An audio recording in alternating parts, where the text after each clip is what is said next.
నన్ను ghost work చేయమని చాలా మంది సజెస్ట్ చేశారు. నేను ఒక నాటక రచయితను అయ్యి ఉండి, నాకు ఒక ఇమేజ్ ఉండి, ఒక ఫ్యామిలీ ఉండి, ఒక ఏదో చెయ్యాలని ఒక ధ్యేయంతో వచ్చి నేను అలాగా చేయడం నాకు ఇష్టం ఉండేది కాదు. కానీ మరి నాకంటే పెద్ద పెద్ద వాళ్ళందరూ గోస్ట్ వర్కులు చేశారు.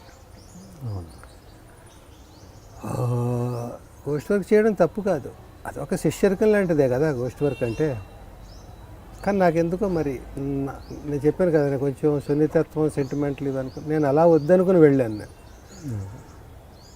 ఆ ప్రాసెస్లో నేను పెద్ద పెద్ద వాళ్ళకి కూడా నేను చెయ్యనని చెప్పేయాల్సి వచ్చింది. క్రాంతి కుమార్ గారు, ఇంకా ఎలా పెద్ద పెద్ద డైరెక్టర్లకి, మా ఈవీ గారికి కొన్ని సినిమాలకి నేను పేరు లేకుండా చేయాల్సి వచ్చిన పరిస్థితిలో నన్ను అలా వద్దండి, నేను రాయలేను, ఇంకొకరి పేరు మీద ఉన్నప్పుడు నేను నా డైలాగ్ పెన్ను కదలదు నాకు అని సున్నితంగా నేను చెప్పి ఇబ్బంది పడ్డాను. అయ్యో నేను నో చెప్పాల్సి వచ్చింది అట్లా.